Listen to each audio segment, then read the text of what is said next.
예, 여러분 안녕하십니까?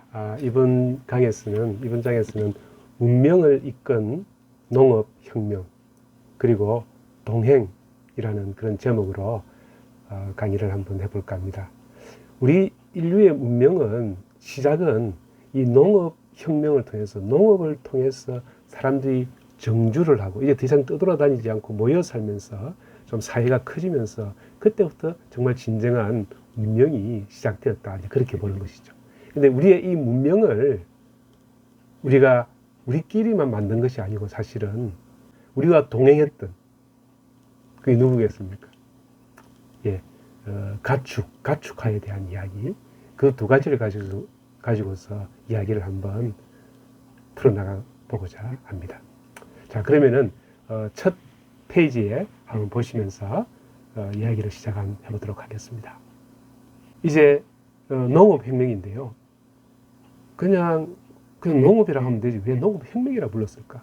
그 당시에 뭔 대단한 것이 있다고 농업혁명이라고 했을까? 그 이야기 한 개 하고요. 또 나중에 이 농업을 왜 인류 최악의 실수라고 할까? 그런 이야기도 한번 관심 있게 봐주시고요. 농업혁명 왜 혁명까지 이름이 붙였을까? 그 얘기가 중요하겠습니다. 그래서 사실 농업을 우리가 하려고 해서 한 것이 아니고 이제 빙하기가 끝나면서 이 전체적인 지구 어떤 환경 변화, 이 사막 지대가 출현을 하게 됩니다. 그래 그 이유가 왜 이렇게 출현하게 되는지를 한번 말씀드리고자 하고요. 이 사막 지대가 출현하면서 그 사람들이 이렇게 초원으로 인류가 모이게 됩니다. 인류가 이제 다 같이 한 번씩 모이게 되는 것이죠. 그래서 이제 그 이유가 이제 이렇게 해석을 하고 있습니다. 이제 빙하기가 풀리면서 따뜻해지면서 이 따뜻한 공기가 이렇게 올라가게 됩니다. 하늘로. 이 하늘로 이렇게 적도 부분에 따뜻한 공기가 이렇게 올라가게 되고 이것이 순환을 거쳐서 이 내려오면서 여기에 이제 뭐라고 합니까? 이런 부위에 따뜻한 바람이 내려오면서 여기 이쪽 열 지역과 이 지역에 대규모의 사막지대가 출현하게 되고 사막지대 이쪽 지역에 살던 사람들이 더 이상 살 수 없으니까 한 곳으로 모이게 되는데 초원지대, 스텝 지대로 모이게 된다는 것입니다. 그 얘기를 한번 보시면은요. 자, 이거 보시면은 지구상에 있는 이 사막의 위치들이 보면은요, 다 이쪽 지역 여기에 이렇게 사막이 형성이 되어 있다는 것입니다. 이렇게 방금 말씀드린 그 따뜻한 바람이 내려오는 남과 북 회기선 이 지역에 여기 사막 기후가 생기면서 여기에 근처에 스텝 기후가 만들어지고 이쪽으로 사람들이 이제 이런 지역으로 이제 옮아가더라는 것입니다. 그래서 거기에 사람이 모이기 시작하면서 이제 새로운 인류의 문명이 이제 형성되는 계기가 된다. 그런 얘기를 말씀드리고자 합니다. 여기도 뭐 여러 가지 사막 이름들이 있죠, 그죠? 이게 뭐 사막이 생기는 이유도 또 다 다를 텐데요. 여기 보시면 다시 한번 보시면 육지의 한 3분의 1이 사실은 사막인 것이죠. 사막. 여기 보시면은 사막이 쭉 이렇게 형성이 되어 있고, 그죠? 여기도 사막이 형성되어 있습니다. 열대 사막도 있지만은 중위도 사막도 존재하게 되고, 또 한랭 사막도 존재하게 됩니다. 이 한랭 사막이라는 것이 어떤 곳이냐니까 여기에 보시면은 차가운 바닷가 쪽에 이런데 이렇게 형성이 되고 있습니다. 이제 보시면은 사막이라 하면은 우리가 그 연 강수량이 250mm 미만이고 인간 거주가 이제 부적합하고 선인장을 제외하면은 식물이 거의 자라지 못하는 것이죠. 스텝 지역은 연 강수량이 좀 더 많죠, 사막보다는. 근데 주로 사막 주변에 분포가 있고 우기에 짧은 풀이 자라는 넓은 초원을 형성하게 되는 것이죠. 그래서 이 사막과 스텝이 뭔지를 보고 나서요, 초원지대. 여기 보시면 이제 우리가 스텝 지역, 이렇게 넓게 걸쳐져 있는 이 스텝 지역, 초원지대를 따라서 결국은 나중에 그 몽골족이 한번 크게 번성하게 되는 이유가 되기도 합니다. 이런 초원지대로 사람들이 모이면서 여기서 이제 뭐 화전 농업이 되든 뭔가 이제 사람들이 모이기 시작했다. 이런 것을 말씀드리고자 합니다. 여기 이제 이것이 바로 우리가 말하는 초원지대, 스텝 지대가 되겠죠. 이런 지대가 되는 것입니다. 그래서 사막 주변의 스텝 지역으로 사람이 이주를 함으로 인해서 인류는 사막에서 생활할 수가 없어서 건조한 기후 속에서도 식물이 자라는 사막 주변의 스텝 지역으로 이주를 하게 되고, 여기서 이제 화전 농업의 시작이 된다는 것입니다. 그래서 이 스텝 지역의 밭을 개간하여 인류사의 큰 획을 긋는 곡물의 재배가 여기서 시작된다고 그렇게 보고 있는 것입니다. 그래서 지구의 큰 변화, 온난화라는 것이 있게 되고, 공기의 대순환, 이제 사막화가 있게 되고, 인류의 이동을 일으키게 되고, 스텝 지역으로 여기서 농업의 시작이 있게 된다 하는 그런 이야기가 되었습니다. 그러면은 왜 농업 혁명이라고 할까? 혁명까지 이름을 붙였을까? 그 관전 포인트입니다. 자, 이제 요 책을 보시면은, 이제 제가 이렇게 말씀드린 것이 아니고, 이 책에 보시면은 이 식량의 세계사, 이 책을 주로 참조를 했습니다. 여기 보시면은 농업은 인류 최악의 실수일까? 최초의 식량은 유전자 조작식품이다. 뭐 그 당시에 뭐 유전자 조작이라는 말을 쓸까? 이런 생각이 듭니다만은, 여하튼 농업은 아주 대단한 것이었다. 이것이 이제 핵심 포인트입니다. 농업이 왜 그렇게 대단했느냐? 그 얘기를 한번 해보고자 합니다. 그래서 이제 밀농사가 어떻게 시작됐는지 이것을 짧게 동영상 하나 보시고 와서 다시 이어가도록 하겠습니다. 예, 여러분 잘 보셨습니까? 농업은 1만 년 전에는 최신 기술이었다. 그 말씀을 먼저 드리고자 합니다. 그래서 그 이유는 인류가 식량을 의도적으로 재배하기 시작한 것은 최근 11,000년 동안의 일이다. 그 이전에는 다 채집이었지, 인류가 의도적으로 재배한 것은 그렇게 오래되지 않았다. 그래서 이 농사는 각기 다른 시간과 장소에서 나타나기 시작했는데요. 이 근동, 그 BC 한 8,500년경, 지금으로부터 11,000년 전에 이 근동에서부터 시작이 되었고요. 또 BC 7,500년경에 중국에서도 농사가 시작되었고, 또 중앙 및 남아메리카에는 BC 3,500년경에 이것이 시작이 되었다. 이제 우리가 한 단어를 하나 알고 가야 될 것은 이 근동이라는 것인데요. 이 근동이 무슨 뜻입니까? 근동, 중동, 북동, 그죠? 우리는 극동이라고, far east라고 부르죠, 그죠? 미들 이스트도 있고, 중동, 근동, 그죠? 이제 이게 근동이 뭐냐니까, 아시아 쪽인데, 유럽에서 기준으로 봤을 때 가장 가까운 동쪽, 근동이고, 그 다음에 중동, 그 다음에 멀리 있는 동쪽, 극동이라고 이렇게 이름 붙인 거죠. 근동이니까 아시아 쪽에서 가장 유럽에서 볼 때 가까운 쪽이니까 어딘지 아시겠죠, 그죠? 뭐 지금은 근동, 중동을 거의 같이 혼용해서 씁니다만은, 어쨌든 고대 근동, 뭐 이런 역사적인 뭐 그게 많이 있죠, 그죠? 예루살렘에 있는 이스라엘, 그죠?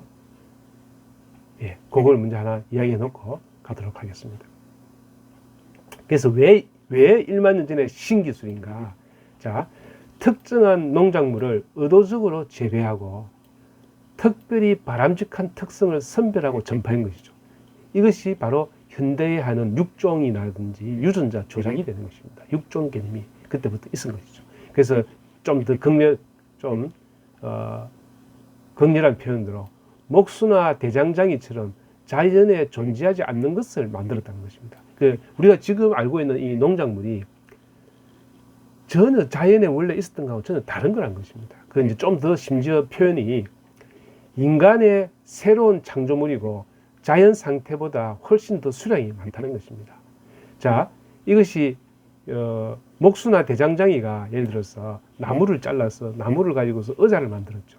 그러면 그 전혀 다른 것이죠, 그죠? 그와 마찬가지로 이러한 그 농산물은, 농작물은, 지금 우리가 키우고 있는 이런 농작물은 인간의 새로운 창조물이라는 것입니다. 자연 상태보다 훨씬 더 수량이 많고, 이 개념 전혀 새로운 종이다. 다시 말해서 이제 지금 우리가 알고 있는 이런 많은 농작물들은 자연 상태로 되돌려 보내면 자기 혼자 살 수 있는 그런 것이 아니다는 것입니다. 이것이 중요한 건데, 이제 가장 좋은 예, 인간이 농작물을 창조했다라고 하는 가장 좋은 표현이 뭐냐니까 이 옥수수입니다. 옥수수는 창조된 것이지 자연에 존재하는 게 아니라는 것입니다. 자, 그러면은 옥수수가 인간의 창조물이라는 가장 좋은 사례인데, 여러분 잘 생각해 보십시오. 옥수수의 그 원형, 와일드 타입, 그건 어디 있을까? 옥수수는. 옥수수가 과거의 조상이 어떤 것이었을까? 한번 생각해 보십시오. 이 옥수수는 안에 알맹이가 엄청 많이 달리기 때문에 이것이 땅에 떨어졌을 때는 살 수가 없죠. 왜냐니까 씨앗이 한 곳에 집중적으로 떨어졌기 때문에 전부 다 죽는 것이죠. 그 사람이 알을 하나하나에서 사이 간격 이렇게 심어줘야 자라는 것이지, 지 혼자서는 어떻게 살 수 있는 게 아니죠. 옥수수는. 그 옥수수가 가장 대표적인 창조물이다. 그 이유를 이제 보시면요, 야생 상태인 식물이었다가 인간에게 적합하도록 조절된 몇 가지 특성을 가지고 있는데, 이제는 인간의 도움 없이는 번식이 불가능한 것이죠. 불가능한 것이죠. 그 유전적 변이를 일으킨 결과로 탄생한 것이고, 지금은 야생에서 더 이상 살 수 없는 돌연 변이가 옥수수다. 자, 옥수수의 원조는 어떤 식물이었어요? 이것이 이제 옥수수입니다. 과학자들이, 야, 옥수수가 모든 그 작물은, 인간이 지금 재배하고 있는 작물은 그 원형이 있는데, 옥수수 이 작물은 원형이 무엇이었을까? 과학자들이 궁금했던 것이죠. 그래서 이게 안 지가 얼마 안 되죠, 사실은. 옥수수의 원형이 뭐였겠습니까? 여러분 생각해 본 적 있습니까? 옥수수의 원래 프로토타입입니까? 그건 어찌 생겼을 것 같습니까? 요겁니다. 요 이름 혹시 아시는 분 있습니까? 자, 요것이 옥수수의 그거였습니다. 조상이었습니다. 조상. 그래서 이제 여기 중요한 차이점을, 이거는 대가 딱 하나 있죠. 이 대가 여러 개 있죠. 여러 개. 시골에서 농사를 조금 해본 사람은 압니다. 그 과일이 좀 큰 걸 달리게 하려면 가지치기를 잘 해줘야 돼요. 가지치기를. 그래서 인류가 이걸 키울 때 유전자 변이를 통해서 가지치기를 다 해갖고 대가 이 많은데 하나만 딱 달리게 이렇게 한 것입니다. 또 이것도 보면은 아주 작은 알맹이인데 많이 달리게 조절을 그렇게 했던 것이죠. 자, 육종의 개념이 그때부터 있은 것이죠. 그냥 우연히 그냥 야생에서 자라는 것 갖다가 우리가 갖고 와서 키운 것이 아니고 오랜 세월에 걸쳐서 정말 우리에게 필요한 그런 형태로 바꿔나간 것이다. 그렇기 때문에 새로운 창조물이다, 인간의. 이 옥수수가 정말 대단한 것이다. 자, 옥수수와 이 테오신트. 자, 그 과학자들이 찾았죠. 옥수수의 그 원형이 뭘까? 그래서 멕시코 그 어떤 중부에 자라고 있는 이 테오신트를 발견했던 것이죠. 그래서 이제 옥수수를 보시면은 옥수수의 이제 기에 보면은 이제 이거 보시면 옥수수가 달려 있는 것이죠. 옥수수가 이렇게 달려 있는 것이죠. 테오신트는 보십시오. 이렇게 달려 있는데 여기서 아주 딱딱한 알맹이에 있어서 먹기가 아주 힘들죠. 이 테오신트입니다. 그냥 거의 뭐 야생 풀 정도에 밖에 되지 않는 것입니다. 이 알맹이가 아주 작습니다. 실제로 보시면은. 자, 한번 보시면 이게 이제 테오신트입니다.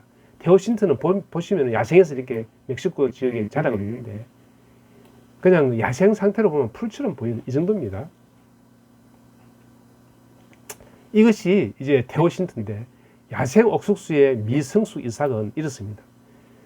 이 자연 상태에서 야생 옥수수는 흩어지는 이삭이 이렇게 몇 개 안 되고 이것이 바람에 날려서 흩어져야 번식이 가능한 것입니다. 근데 이거는 우리가 알고 있는 이 옥수수는 열매가 이것이 흩어지지가 않습니다. 이것이 떨어지면은 그 자리에 떨어지면 하나도 못 살고 다 죽어요. 다 죽어. 그죠? 그래서 이제 이런 상태로 바뀌었다는 것이 얼마나 대단한 것입니까? 우리에게 인류가 이렇게 유전자를 선별해서 이렇게 만든 것입니다. 이것도 딱딱해서, 테오신트는 딱딱해서 먹을 수도 잘 없어요. 그런데 이거에 대한 의문을 품은 사람이 있는 것이죠. 옥수수의 원형이 뭘까? 그 이제 조지 비들이라는 과학자가 계시는데, 이분 노벨 수상을 1958년도에 했고, 이분이 그 유명한 하나의 엔자임을 만든다는 그 가설을 세우고, 그 유전자의 역할을 어떤 생화학적인 세포 내에서 이런 생화학적인 유전자가 하는 역할을 갖다 발견해서 1958년도에 노벨 수상을 했는데요. 이분이 퇴직하고 나서 이런 옥수수 유전학에 대한 아주 놀랄만한 이 실험들을 진행을 하게 됩니다. 그래서 몇몇 실험실에서 이제 이 테오신트하고 옥수수하고 이 교배를 계속 하는 그런 연구들을 했던 것입니다. 그렇죠? 이분이 이제 어떤 일을 했냐면, 테오신트가 진짜로 옥수수의 조상이라면 이 두 개를 교배를 시키면은 뭔가 중간 하이브리드가 나오지 않겠느냐, 그 생각을 한 것이죠. 그래서 보시면은 이 테오신트하고 옥수수. 자, 이것이 실제로 야생에서 자라는, 예? 테오신트입니다. 야생에서 자라는. 이것이 이제 옥수수죠, 옥수수. 이것이 이제 테오신트고. 그 중간 하이브리드를 하니까 이 하이브리드가 나오더라는 것입니다. 하이브리드가. 그죠? 그래서 사실 이 옥수수의 원조상이 테오신트인지도 알아낸 것도 그렇게 얼마 안 된 것이죠, 사실은. 그죠? 이 실제로 보시면은 여기 이제 테오신트고요. 여기 이제 옥수수고, 이런 중간 타입들이 이렇게 존재할 수가 있다는 것입니다. 계속 보시면은 이 테오신트는 얼마 이렇게 크기가 여기밖에 안 되죠, 그죠? 이런 것들이 흩어져야 다시 이제 그 번식이 가능한데, 이것은 흩어져 갖고 살 수가 없습니다. 너무 많은 게 떨어지기 때문에, 자식이 너무 많으면 제대로 한 명 키울 수 없듯이 그런 것이죠. 예. 근데 지금 보시면 이 테오신트에서부터 이런 이 트랜지션, 그죠? 이런 쉼터로 있다가 최종적으로 이렇게 바뀌어 나가는 그 옥수수의 역사를 우리가 알 수가 있는 것입니다. 그러니까 농업혁명이라고 이름을 붙일만 한 거죠. 이제 이 정도 되니까 혁명인 거죠. 그죠? 그냥 뭐 야생에 있는 걸 갖고 와서 우리가 뭐 키웠다. 그 혁명이라고 붙일 수는 없는 거죠. 이제 그 역사적으로 어떻게 이 풀이 말이죠. 이 옥수수가 되었을까. 그래서 이제 그 옥수수의 이 캅스, 요런 이제 우리는 뭐라고 합니까? 옥수수에 있는 요걸 갖다가 캅스를 하는데, 5,300년에서부터 1,200년 된 이런 것들이 이제 발견이 됐는데요. 이게 어떻게 안 썼고 발견이 됐는지 모르겠습니다만은, 테우아칸, 요 주에, 발음은 맞는지 모르겠습니다. 푸에볼라. 요 주가 있는데, 요 주에 테우칸이라는 그 도시가 있는데, 여기서 이것이 발견됐나 봐요. 그래서 이제, 피바디 뮤지엄에 이제 어떤 보관이 되어 있다고 하는 것 같습니다.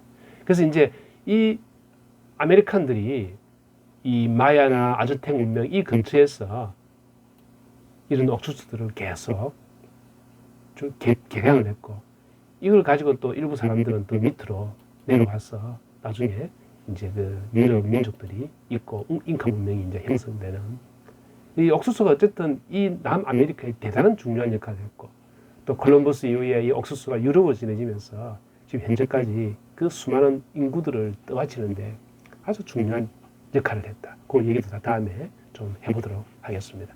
그래서 어쨌든 이런 데서부터 이렇게 쭉 계속 발전해 가는 것을 우리가 알 수가 있습니다. 그 옥수수가 우리 인류사에 미친 영향은 정말 대단한 것이죠. 네. 지금 현재 이 문명이 이렇게까지 이 옥수수가 없었다면은 사실 이 많은 인구를 떠받칠 수가 없었을 것이다. 그렇게 지금 이야기를 하는 것이죠. 또 하나 더 보시면은 이제 그 좀 복잡합니다만은 이것이 이제 현재부터 그 이제 약 한 4,400년 전에 발견된 것들은 그죠? 그 다음에 이제 이것도 뭐 4,200년대 어떻게 이제 안 썼고 그죠?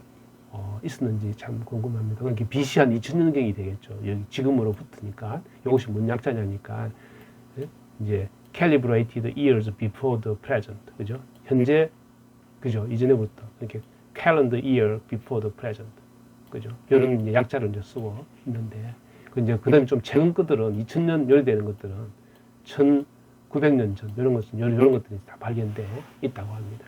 그 이제 이것이 뭐 이제 그 미국의 그 어떤 프리히스토리 선사 시대를 보면은 이렇게 이제 시대를 나눌 수가 있는데요. 인류가 막 도착했을 때 당시, 그 다음에 뭐 고고학적인 요 정도 상태, 그죠? 지금으로부터 또 이제 이런 formative stage, woodland period, 뭐 이런 식으로 이제 역사를 나누고 있다고 하는데요. 그 어떤 요 시대에 이런 그 어떤 그 옥수수들이 발견이 되고 있는 것입니다. 이제 좀 더 최근에 이제 그 위스콘신 그 대학, 이제 어떤 중부에 아주 농업이 강한 그 이제 위스콘신 대학, 여기에 존 더블리라는 이 교수께서 이 옥수수 이제 유전학에 대한 대가시죠. 이 연구를 참 평생에 이제 많이 하신 분인데, 이분이 이제 그 뭐 대학에서 강의하는 거, 옥수수에 관한 강의하는 것도 동영상이 이제 돌고 있습니다만 한번 찾아보시면 알 수 있을 것입니다. 이제 이분이 이제 평생에 옥수수를 갖고 이제 연구를 하셨는데, 이분이 이제 분석을, 이제 유전자 분석을 해보니까, 이 테오신트와 옥수수 사이의 차이는 이제 유전자, 요거 단지 한 뭐 5개 제놈 부위에서 차이가 있더라는 것입니다. 어떤 차이가 있느냐 하니까, 이들 부위 중 2개의 단지 한 유전자의 대체 대립 유전자에서 기인하였더라. 그것이 뭐냐니까, 이제 TAGR 유전자, 나달 구조를 변형시키는 요 유전자가 좀 다르고, 또 다음에 식물 구조, 대 있지 않습니까? 대에 어떤 그 영향을 주는 유전자에 어떤 뭐 변이가 있더라. 뭐 그런 내용들을 이제 밝히고 있죠. 그래서 뭐 이게 대단한 유전자 변화가 있는 게 아니고, 이 몇 개 유전자를 갖다가, 그럼 뭐 돌연변이 난 걸 어떻게 이렇게 골라내서 계속 했는 것인지. 참 그렇죠. 인간에게 몇천 세대를 거치면서 계속 인간에게 유리한 그런 그 종자들을 골라내서 지금 오늘날에 옥수수를 만들었다는 것이죠. 제가 이번에 그 잉카 문명의 본거지인 쿠스코, 페루를 갖다 방문하면서 거기에 어떤 잉카인들이 그 농업 육종을 하는 그런, 우리로 치면 현재 농업 뭐 작물 시험소 같은 그런 곳들이 있던데, 다음에 사진으로 소개할 기회가 있었으면 좋겠습니다. 네. 하여튼 어쨌든 테오신트와 옥수수는 이 유전자가 벌써 달라있는 그런 유전자 조작식품이었다. 그 고대에. 대단하지 않습니까? 예, 그 이제 이 꼬투리, 테오신트는 2줄의 알갱이가 이 두꺼운 껍질에 이렇게 둘러싸여 있습니다. 아주 두꺼운 껍질에. 그래서 이 꼬투리의 크기를 조절하는 유전자, 이 돌연변이 시에 이 알갱이가 이제 노출되더라는 것입니다. 원래는 이제 이 딱딱해서 안에 부수고 까먹기가 엄청 힘든데, 이것이 그 변이가 일어나서 알갱이가 이제 노출이 되어 있는 것이죠. 옥수수, 지금 옥수수처럼. 이 노출된 알갱이는 식물에게는 불리하지만은 이 채집자에게는 너무나 좋은 것이죠. 그죠? 식물에게는 이제 그 알맹이가 외부에 노출되어 있으니까 상처가 받게 되고 불리하겠지만은 우리한테는 너무 좋은 것이죠. 이제 이런 그 대도 이렇게 많이 있으면은 못 자라는 것이죠. 항상 그 가지치기가 중요한 것이죠. 튼튼한 그 과일 열매를 맺기 위해서는 가지치기를 해가지고서 딱 똘똘한, 그죠? 뭐 예전에 시골에서 자식들 뭐 10몇 명씩 낳고 했잖아요. 저희 그 큰 고모님도 자식이 11명. 그죠? 뭐, 그 중에서도 잘 된 사람도 있고, 어떤 사람 못 된 사람도 있고, 막 그냥 뭐, 방목이죠, 방목. 이제 요즘은 뭐, 한둘이 똘똘한 사람만 딱 키우는 거죠. 자식을. 한둘이 낳아갖고, 그죠? 그렇죠? 예. 부모님들이 올인하죠, 올인. 이러면 안 돼. 이것도 마찬가지로, 요 딱 다 가지치기 하고, 요 하나만 딱 키운 것이죠. 하나만. 그러니까 이제 열매가 큰 게 이제 달리는 것이죠.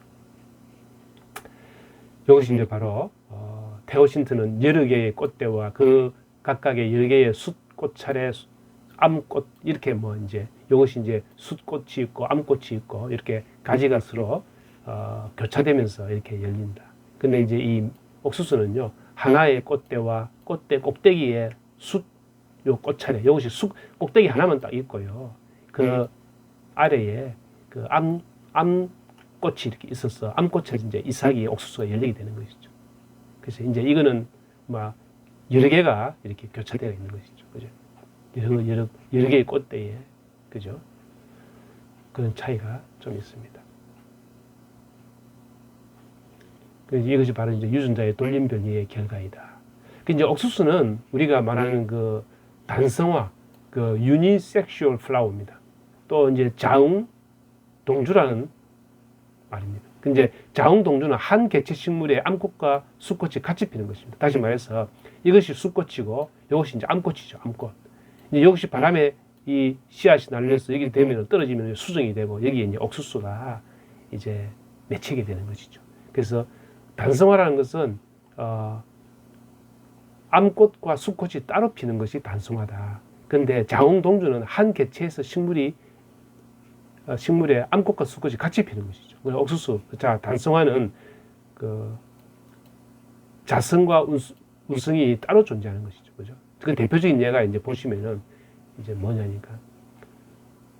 이제 암꽃과 수꽃이 자웅이주라는 것은 암꽃과 수꽃이 아예 다른 개체에서 피는 것이죠. 그 대표적으로 이제 은행나무라는 것이 있는데 암나무와 순나무가 따로 있는 것이죠. 근데 옥수수는 한 그 옥수수 안에 수꽃도 피고 암꽃도 피니까 자웅 동주고요. 그죠? 단성화이죠, 단성화. 암꽃과 수꽃이 따로 존재하니까. 그런 개념을 먼저 알아주시면은. 그래서 이제 그 버드나무도 그렇고, 은행나무도 그렇고, 이 보시면은 암꽃이 이렇게 생겨 있고, 수꽃이 이렇게 생겨 있고, 그래서 이제 바람에 수꽃에 씨앗이 이렇게 와서 수정을 하게 되는 것이죠. 우리가 가로수에 이제 그 은행 열매가 밑에 많이 떨어져 있는 것은 다 암나무죠, 암나무. 그죠? 어떤 때는 이제 많이 안 떨어져 있는 그런 곳은 이제 순나무가 많이 있는 것이죠. 그죠? 암나무, 은행나무는 암나무와 순나무가 이렇게 또 생긴 것도 은행나무가 이제 좀 날라오는 씨앗을 받기 위해서 좀 넓게 퍼져 있고 또 순나무는 좀 더 높게 이렇게 자라는 그런 특성이 또 있다고 하죠. 그래서 대오신토와 옥수수의 차이, 큰 이삭 식물의 불리함이 있는데요. 이 뭐냐니까 방금 말씀드렸죠. 땅에 떨어지면 많은 이삭이 서로 경쟁해야 되기 때문에 모두에게 불리하죠. 그래서 사람의 힘으로 따로따로 널찍널찍하게 심어줘야만 자랄 수 있게 되는 것이죠. 지금 옥수수가 그런 것이죠. 그래서 이제 야생에 돌려보내면은 혼자서는 절대 살아갈 수 없는 것이 옥수수다. 그렇게 이제 이해하시면 좋겠습니다. 그래서 이제 이 옥수수가 이제 필수 영양소와 일부가 결여되어 있죠. 그 많은 정말 그 에너지 소스, 이 자연에 심어 놓으면 너무 잘 자라죠. 너무 잘 자라죠. 지금도 이 옥수수로 모든 사료가 되며 정말 옥수수가 없었다면 이 많은 인구가 지탱이 안 될 것이다. 그죠? 근데 아쉽게도 이 필수 영양소 일부가 빨리 자라서 좋긴 좋은데 필수 영양소인 라이신, 트리토펜 이런 것들이 부족하고 비타민 B3, 니아신이 부족하죠. 그래서 이제 어떤 결과가 생긴다니까요. 이 옥수수를 주식으로 이렇게 할 경우에 옥수수에만 의존하는 식당에서는 이 펠라그라라는 질환이 생긴다는 것입니다. 이 펠라그라가 뭔지 또 여러분 또 한번 보시면은요. 이 구토, 거친 피부, 빛에 민감하고 이 치매가 발생되는 이런 이제 펠라그라 질환입니다. 그래서 옥수수를 주로 먹었던 유럽의 18세기부터 옥수수가 소개되고 옥수수를 주로 먹었던 이때 이제 무슨 전설이 생기냐니까요. 바로 이 드라큘라, 흡혈귀 전설이 생기기 시작합니다. 빛에 대해 민감하죠. 그죠? 이제 이런 이제 또 보시면 피부에 아주 거친 피부가 생기고 좀 보기가 흉하게 생깁니다. 이제 보시면은 이 트립토판 여기서부터 이 해서 니아신으로 이렇게 비타민 B3로 만들어지는데 이것이 이제 부족해지면은 치매, 피부염 이런 피부에 색소 침착이 생기는 펠라그라 질환이 생기게 되는 것입니다. 이제 이렇게 피부 질환이 생기는 것이죠. 옥수수를 주식으로 계속 먹었을 경우에 보시면은 이런 것들이 다 이제 그런 질환인 것입니다. 또 TV에서 나왔는데요. 이 이제 9년 동안의 요독 수용소에서 이 끔찍했던 굶주림의 고통, 이제 그 옥수수만 배급받아서 먹었을 때 이렇게 이 피부가 갈라지고 그랬다는 것입니다. 근데 햇빛에 노출되면은 이 피부가 갈라지는. 그래서 그 당시에 흡혈귀 전설이 생기기 시작한 그 시기와 옥수수가 주식으로 사용되던 그 시기가 맞아 떨어지는 유럽의 그런 이제 사정도 이해를 해주시면 좋겠습니다. 이제 옥수수 창조의 의미를 한번 보시면은요, 옥수수는 자연적으로 존재하는 작물이 아님을 이제 방금 이걸 통해서 잘 알 수가 있을 거예요. 이 농작물 길들이기와 유전자 개량 중에서 가장 인상적인 위협이다. 복잡한 기술이며 여러 세대에 거쳐서 발달을 했고요. 야생에서 혼자 살아갈 수는 없지만 지금 모든 문명을 지탱하기에 충분한 식량을 우리에게 제공해주고 있다는 것이 바로 이 옥수수의 의미입니다. 예, 시간 나시면 좀 이따 삶은 옥수수 하나씩 다 드시기 바랍니다. 이제 우리에게 그렇게 인류에게 큰 도움을 줬던 옥수수가 우리에게 역습을 하는 것입니다. 옥수수가 우리에게 공격을 하는 거죠. 자, 어떤 공격을 하는지 한번 들어보시기